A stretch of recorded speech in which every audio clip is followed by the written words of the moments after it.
ఒక బౌల్లో గోధుమ పిండి 1 కప్పు, బియ్యం పిండి 1 కప్పు. గోధుమ పిండి స్కిప్ చేసి మీరు మైదా పిండి కూడా కలుపుకోవచ్చు. ఈ 2 ఈక్వల్ క్వాంటిటీలో తీసుకొని 2 బాగా కలుపుకొని అప్పుడు పొడి పిండిలను సపరేట్ 4 బౌల్స్లలో 4 గిన్నెలలో తీసుకొని పక్కన పెట్టేసుకోవాలి. ముందే తడుపుకోవద్దు.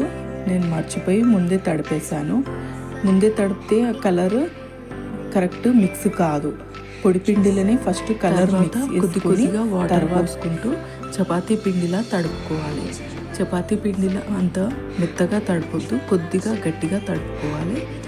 లాస్ట్కి కొద్దిగా నూనె పోసి కొంచెం మర్దన చేసి ఒక 10 నిమిషాలు నాననివ్వాలి. అప్పుడు మనకు దీపాలు మంచిగా వస్తాయి, పగలకుండా నీట్గా ఉంటాయి. కంపల్సరీ నూనె లాస్ట్లో కొద్దిగా నూనె పోసి మర్దన చేసుకోవాలి. ఇప్పుడు నేను పసుపు వేసుకొని కూడా తడుపుతున్నాను, ఎల్లో కలర్ రావడానికి. పొడిపిండిలో పసుపు వేసి ఇలా కలుపుకొని వాటర్ కొద్దిగా పోసుకుంటూ ఇట్లా తడిపేసుకోవాలి. ఈ విధంగా నేను green colour, blue colour, pink ఇంకా ఎల్లో ఇలా కలుపుకున్నాను. పింక్ని స్కిప్ చేసి మీరు కుంకుమ కూడా కలుపుకొని పిండిలో కుంకుమ కూడా చేసుకోవచ్చు. ఈ కార్తీక మాసంలో మనం అందరము పిండి దీపాలు వెలిగించుకుంటాము. గుడిలో కాకుండా ఇలా ఇంట్లో కూడా కలర్స్ కలుపుకొని ఇలా కలర్ దీపాలు చేసుకోవచ్చు. ఇవి ఎంతో టైం కూడా పట్టదు. మనం ఒక 5 నుంచి 10 నిమిషాల్లో కూడా ఇవి చేసేసుకొని వెలిగించుకోవచ్చు.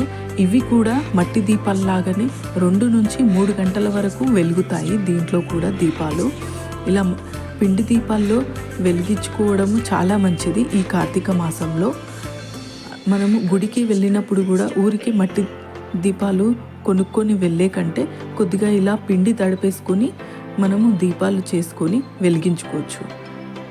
ఈ దీపాలు ఎలా తయారు చేయాలో ఫుల్ వీడియో నా ఛానల్లో ఉందండి. ఎంత కలర్ఫుల్గా కనిపిస్తుందో చూడండి. నా వీడియో కనుక మీకు నచ్చినట్లయితే ఒక లైక్ చేయండి. లైక్ చేయడం వల్ల నా వీడియో ముందుకు వెళ్తుంది. మీకు ఈ దీపాలు నచ్చినట్లయితే కామెంట్ పెట్టండి ఒకటి. నచ్చితే సబ్స్క్రైబ్ చేయండి ప్లీజ్.